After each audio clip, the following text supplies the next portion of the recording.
Movie के start में हमें एक बच्चा देखने को मिलता है जो कि एक मैजिक स्पेल की प्रैक्टिस कर रहा है। इस बच्चे का नाम यिंगमिंग है और ये एक प्रोटेक्शन स्पेल की प्रैक्टिस कर रहा है। ये स्पेल एक मास्टर बनने के लिए बहुत जरूरी है। यिंगमिंग से ये स्पेल हो नहीं पाता, जिसके बाद वो अपने मास्टर से कहता है कि ये स्पेल मुझसे नहीं होगा। इस बात पे मास्टर उसको कहते हैं कि अगर तुम्हारी लाइफ में कोई ऐसा है जिसको तुम प्रोटेक्ट करना चाहते हो तो उसके बारे में सोच के इसकी प्रैक्टिस करो। फिर दिखाते हैं कि इस स्पेल की प्रैक्टिस करते करते यिंगमिंग बड़ा हो जाता है। इतने साल गुजरने के बाद भी जब वो ये स्पेल नहीं कर पाता तो वो अपने मास्टर से कहता है कि हमें इस प्रोटेक्शन स्पेल की जगह टेलीपोर्टेशन स्पेल की प्रैक्टिस करनी चाहिए। मास्टर जानते हैं कि यिंगमिंग को टेलीपोर्टेशन स्पेल तो आता है, तो वो इसकी इस ऑफर को रिजेक्ट कर देते हैं। मास्टर उसे बताते हैं कि किसी भी पावरफुल एनिमी को हराने के लिए सिर्फ टेलीपोर्टेशन स्पेल काफी नहीं होगा, इसके साथ ही साथ एक अच्छा मास्टर बनने के लिए उसको प्रोटेक्शन स्पेल सीखना बहुत जरूरी है। अभी ये दोनों बातें कर ही रहे होते हैं कि वहाँ की प्रोटेक्शन वॉल टूटने लगती है। इसके बाद मास्टर समझ जाते हैं कि ये शैतानी सांप का साया है। इस सांप को देखते ही मास्टर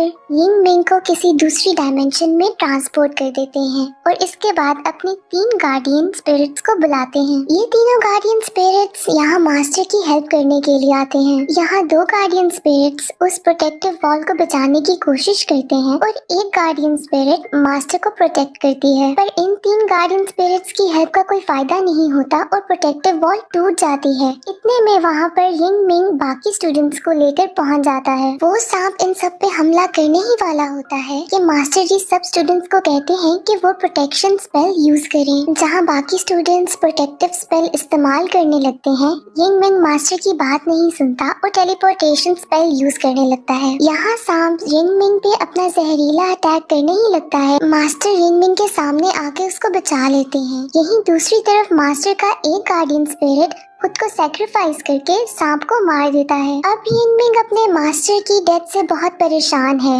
और बहुत ही ज्यादा दुखी कि उसकी वजह से उसके मास्टर के पूरे जिस्म में जहर फैल रहा है। मास्टर मरने से पहले यिंगमिंग को इस सांप की सच्चाई बताते हैं। वो बताते हैं कि कैसे 300 साल पहले इंसानों की ही लालच की वजह से ये सांप जन्म लेता है। इस सांप को कैद करने के लिए 4 मास्टर सामने आए थे जो मिल के इस सांप को इंपीरियल सिटी में कैद करते हैं, जो कि अब भी इंपीरियल सिटी की रानी की बॉडी में कैद है और उसकी प्रोटेक्शन 4 स्टोन गार्डियंस करते हैं और वो फिलहाल स्टैचू की शक्ल में सोए हुए हैं। ये है dragon statue, turtle statue, bird statue और टाइगर स्टैचू। और जब भी ये सांप वहाँ से निकलने की कोशिश करेगा तो 4 मास्टर्स को जाकर इन 4 स्टैचूज को जगाना होगा। वहाँ दूसरी तरफ दिखाते हैं कि इंपीरियल सिटी की क्वीन अब बहुत ही ज्यादा परेशान हो गई है क्योंकि उसको पता चल गया है कि शैतानी सांप जाग चुका है। अब यिंगमिंग इंपीरियल सिटी में आ पहुंचा है। वहाँ उसको गेट पर एक आदमी नजर आता है जो कि एक बांसुरी बजा रहा होता है। ये असल में एक मास्टर है और इसका नाम है बुया। तभी इनको एक और मेलोडी की आवाज आती है जिनका ये दोनों मिलकर पीछा करने लगते हैं। काफी देर पीछा करने के बाद उनको पता चलता है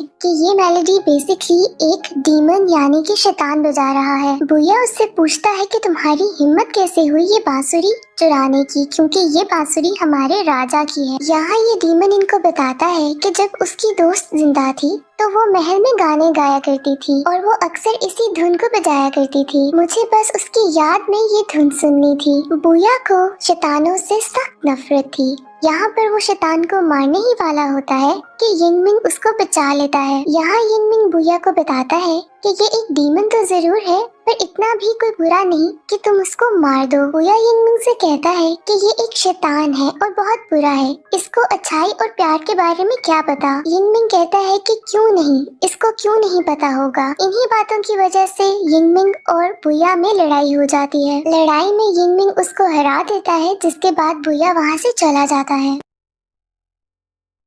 बेसिकली बुया को इंपीरियल सिटी में उसी सांप से लड़ने के लिए बुलाया गया था क्योंकि वो उन मास्टर्स में से एक मास्टर था, लेकिन ना यिंगमिंग को इस बात का पता होता है और ना ही बुया को। इसके बाद वो डीमन यिंगमिंग से कहता है कि मास्टर जी आप मुझे अपना गुलाम बना लें। अब यिंगमिंग इस डीमन को अपना गार्डियन स्पिरिट बना लेता है और इसका नाम रख देता है किलिंग स्टोन। अब नेक्स्ट सीन में हमें क्वीन का महल दिखाते हैं जहाँ पर 3 मास्टर जमा हो चुके हैं, यिंगमिंग, बुया और यांग पिंग। बट चौथा मास्टर हांगरू यहाँ पर अब नहीं है और यहाँ पर ही यिंगमिंग और बुया को पता चलता है कि ये दोनों मास्टर्स हैं। यहाँ पर यिंगमिंग की महल के प्रीस्ट से भी मुलाकात होती है जो कि वहाँ की रानी का बॉडीगार्ड भी है। ये प्रीस्ट उनको बताता है कि गार्डियन एंजल्स को जगाने के लिए रिचुअल कल किया जाएगा और ये लोग आज आराम करने के लिए जल्दी सो जाएं। यहाँ यिंगमिंग देखता है कि इस प्रीस्ट की शक्ल उसके मास्टर से बहुत ज्यादा मिलती है। अब नेक्स्ट सीन में दिखाते हैं कि सुबह इन सब मास्टर्स की मुलाकात प्रिंसेस से होती है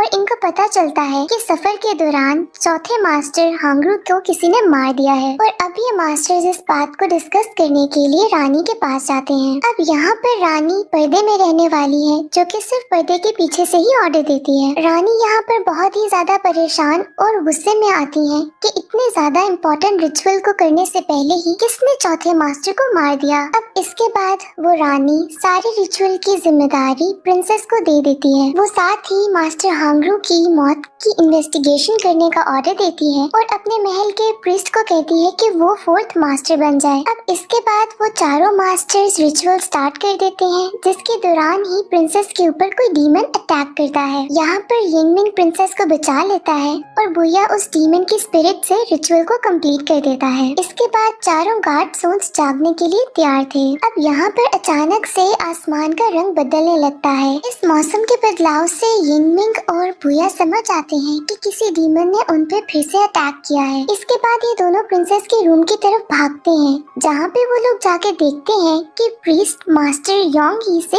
लड़ रहा है। प्रीस्ट का कहना था कि मास्टर लोंग ही क्वीन को मारना चाहते हैं पर लोंग ही इस बात पे इनकार कर देती है। इसके बाद इन चारों की लड़ाई शुरू हो जाती है। इस लड़ाई के दौरान लोंग ही ये डीमन के हाथों मारी जाती है पर मरने से पहले लोंग ही यिंगमिंग को रानी के बारे में कुछ बताती है पर ये बात अच्छी तरीके से यिंगमिंग नहीं सुन पाता। अब अगली सुबह बुया और यिंगमिंग मिलते हैं जहाँ बुया उसको बताता है कि उससे प्रीस्ट पर शक है लेकिन यिंगमिंग का कहना कुछ और है। वो बताता है कि उसको उल्टा रानी पर ही शक है। यहाँ ये दोनों एक दूसरे के अगेंस्ट होकर ही अपनी अपनी इन्वेस्टिगेशन शुरू कर देते हैं। अब यिंगमिंग अपने रूम में जाता है तो देखता है कि प्रिंसेस उसकी सॉर्ड को चुराने की कोशिश कर रही है। ये वो सॉर्ड है जो कि मास्टर ने यिंगमिंग को दी थी और इसी सॉर्ड से उस सांप को मारा जा सकता था। यहाँ यिंगमिंग प्रिंसेस से पूछता है कि वो उसकी सॉर्ड को क्यों चुरा रही थी बट इससे पहले कि प्रिंसेस यिंगमिंग को कुछ बताती वहाँ हे डीमन आकर प्रिंसेस पे हमला कर देती है। यहाँ ये हे डीमन यिंगमिंग को बताती है कि वो इस बात के लिए 60 ईयर्स से इंतजार कर रही थी और उसी के पास से यिंगमिंग को रानी की एक तस्वीर मिलती है जिसमें वो बिल्कुल प्रिंसेस जैसी नजर आ रही है। इसको देख के यिंगमिंग सारी बात समझ आता है और वो इसके बाद बुया के पास जाता है कि वो सारी बात उसको बताए। यहाँ पर बुया प्रिस्ट के पास पहुँचा होता है उससे इन्वेस्टिगेशन करने के लिए। यहाँ यिंगमिंग देखता है कि बुया जमीन पर गिरा हुआ है और वहाँ से प्रिस्ट भाग चुका है। यहाँ यिंगमिंग बुया को उठाता है और ये दोनों महल से बाहर जाते हैं।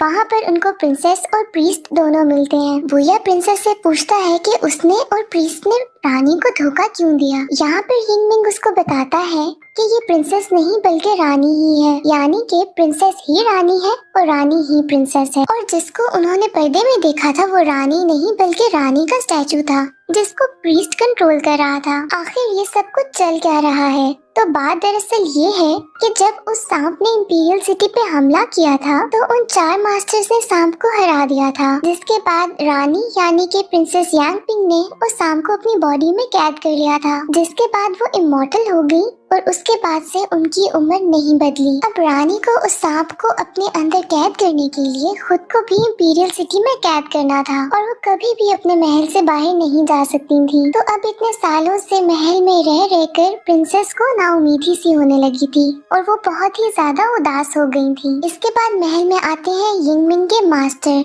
जिनके आने की वजह से प्रिंसेस का दिल बहल गया बट वो वहाँ पर हमेशा के लिए नहीं रह सकते थे और उनको वहाँ से जाना पड़ता है। लेकिन प्रिंसेस उदास ना हो तो वो मास्टर उनको एक गार्डियन एंजल देते हैं जो कि बिल्कुल उन जैसा दिखता है और वो गार्डियन एंजल कोई और नहीं बल्कि वो प्रीस्ट ही था। अब प्रिंसेस को तो यही लगता है कि प्रीस्ट वही मास्टर है पर वो कोई और नहीं गार्डियन एंजल ही है। अब कुछ अर्से के बाद प्रीस्ट प्रिंसेस से कहता है कि वो इमॉर्टल होना चाहता है और क्योंकि प्रीस्ट बिल्कुल मास्टर जैसा लगता है प्रिंसेस बात मान लेती है लेकिन इस बात के लिए उसको अपनी बॉडी से वो सांप निकालना होगा जिसको उसने काफी अरसे से अपने जिस्म में कैद करके रखा था। इसके बाद उस सांप को प्रीस्ट को अपनी बॉडी में कैद करना होगा जिससे वो इमॉर्टल हो जाएगा। ये बात सुनने के बाद यिंग मिंग और बुया उन प्रीस्ट के ऊपर हमला कर देते हैं। यहाँ प्रीस्ट उन पर टेलीपोर्टेशन स्पेल यूज करता है, बट जैसे कि हमें पता है कि यिंग मिंग की टेलीपोर्टेशन स्पेल बहुत स्ट्रॉन्ग है, वो उनके स्पेल से बच जाता है। दूसरी तरफ हमें दिखाते हैं कि प्रिंसेस की बॉडी में बहुत ज्यादा पेन स्टार्ट हो गई है, जिसका मतलब ये है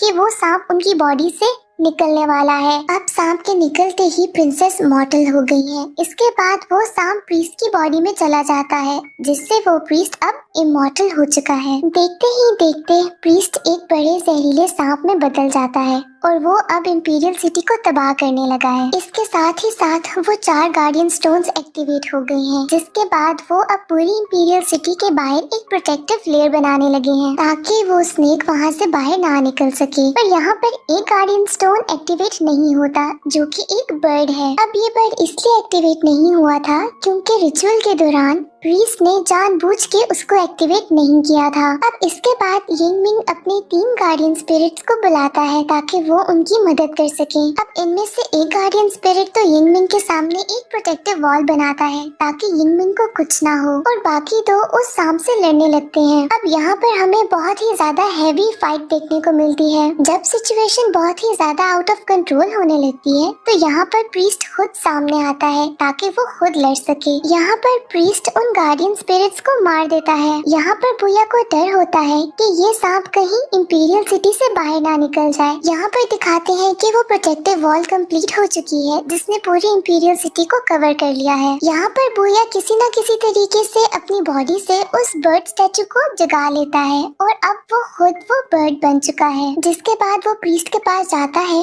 और उनसे लड़ता है। अब यहाँ पर इन दोनों के बीच में एक जबरदस्त लड़ाई होती है। दूसरी तरफ यिंग मिंग प्रिंसेस के पास जाता है और उसको सब कुछ सच बता देता है कि कैसे ये वो मास्टर नहीं है बल्कि वो प्रीस्ट सिर्फ एक गार्डियन एंजल है। इसके बाद यिंग मिंग अपनी पावर से प्रिंसेस को आखिरी दफा अपने मास्टर से मिलवाता है। यहाँ वो मास्टर प्रिंसेस को सब कुछ सच बताता है और बताता है कि कैसे उसने गलत किया, और साथ ही वो एशेस में बदलने लग जाता है। इसके बाद प्रिंसेस समझ आती है कि अब वो मास्टर इस दुनिया में नहीं रहे। इसके बाद यिंग मिंग और प्रिंसेस दोबारा इंपीरियल सिटी में आ जाते हैं, जहाँ पर अभी तक बुया और प्रीस्ट की लड़ाई चल रही है। यहाँ यिंग मिंग बुया को बताता है कि ये सांप सिर्फ उसी स्वॉर्ड से मर सकता है जो कि उसके मास्टर ने उसको दी थी। यहाँ बुया वो स्वॉर्ड निकालता है, बट इससे पहले कि वो उस प्रीस्ट को मारता, वो प्रीस्ट बुया के हाथ से स्वॉर्ड गिरा देता है। अब ये तलवार प्रिंसेस उठा लेती है और वो उस प्रीस्ट को धमकी देती है कि अगर उसने ये सब कुछ बंद ना किया तो वो खुद को मार देगी। इसके साथ ही वो स्वॉर्ड से अपना गला काट देती है और खुद को मार देती है।